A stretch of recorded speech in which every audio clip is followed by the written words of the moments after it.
Good bad ugly படத்தில் அடுத்தடுத்த surprise அப்டேட்டுகள். துணிவு படத்தை அடுத்து மகிழ் திருமேனி இயக்கத்தில் அஜித்குமார் நடித்து வரும் விடாமுயற்சி படத்தின் ஷூட்டிங்கே நிறைவடைய போகிறது. ஆனால் இதுவரை ஃபர்ஸ்ட் லுக் போஸ்டரை வெளியிடவில்லை. விடாமுயற்சி படத்தை தீபாவளி பண்டிகைக்கு ரிலீஸ் செய்ய முடிவு செய்திருக்கிறார்கள். விடாமுயற்சி போஸ்டர் எப்பதான் வரும் என அந்த படத்தை தயாரிக்கும் லைகா நிறுவனத்திடம் அஜித்குமார் ரசிகர்கள் தொடர்ந்து கேட்டுக் கொண்டிருக்கிறார்கள். இந்நிலையில் இந்தா புடிக்கண்ணா ஃபர்ஸ்ட் லுக் போஸ்டரை என குட் பேட் அக்லி படத்தின் போஸ்டரை வெளியிட்டு அஜித் ரசிகர்களை திக்குமுக்காட வைத்து விட்டார் ஆதிக் ரவிச்சந்திரன். விடாமுயற்சியுடன் சேர்த்து அஜித் நடித்து வரும் படம் தான் குட் பேட் அக்லி. படப்பிடிப்பை துவங்கிய வேகத்தில் ஃபர்ஸ்ட் லுக் போஸ்டரை வெளியிட்டு உள்ளார்கள். மைத்ரி மூவி மேக்கர்ஸ் நிறுவனம் தயாரிக்கும் குட் பேட் அக்லி படத்தின் ஃபர்ஸ்ட் லுக் போஸ்டர் அஜித்குமார் கதாபாத்திரத்தின் 3 குணாதிசயங்களை காட்டுவது போன்று உள்ளது. இந்த போஸ்டரில் அஜித் துப்பாக்கிகள் வைக்கப்பட்டுள்ள மேசை ஒன்றில் கை வைத்து நிற்கிறார். அஜித் பச்சை நிறத்திலான சட்டை அணிந்துள்ளார். கைகள் முழுவதும் டாட்டூ வரையப்பட்டுள்ளது. சால்ட் அண்ட் பெப்பர் லுக்கில் கேமராவை பார்த்தபடி நிற்கிறார். அவருக்கு இடப்பக்கம் உள்ள அஜித் கெட்டவன் போலவும் வலப்பக்கம் உள்ள அஜித் அக்லியாகவும் செய்கை செய்கின்றனர். போஸ்டரை பார்த்த அஜித் ரசிகர்களுக்கு ஒரு நிமிஷம் கண்ணீரே வந்துவிட்டது.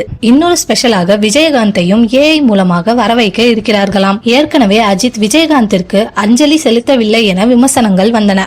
ஆனால் அஜித் கேப்டன் குடும்பத்தினரிடம் தனது அஞ்சலியை அப்போதே தெரிவித்திருக்கிறார். மேலும் விமர்சனங்களுக்கு பதிலடி கொடுக்கும் விதமாக குட் பேட் அக்லி படத்தில் விஜயகாந்த் காட்சியை வைக்க திட்டமிட்டுள்ளதாக கூறப்படுகிறது. ஆதிக் ஏற்கனவே சில்க் ஸ்மிதாவை மார்க் ஆண்டனி படத்தில் டெக்னாலஜி மூலம் காட்சியை உருவாக்கி இருந்தார் என்பது குறிப்பிடத்தக்கது. அஜித்தின் குட் பேட் அக்லி திரைப்படத்தின் ஃபர்ஸ்ட் லுக் போஸ்டர் வெளியானதும் அஜித் ரசிகர்கள் சமூக வலைதளங்களில் கொண்டாடி வருகின்றனர். அடுத்த ஆண்டு பொங்கலுக்கு குட் பேட் அக்லி திரைப்படம் வெளியாகும் என்பதால் அடுத்த ஆண்டு பொங்கல் நம்மளது என்று கொண்டாடி வருகின்றனர்.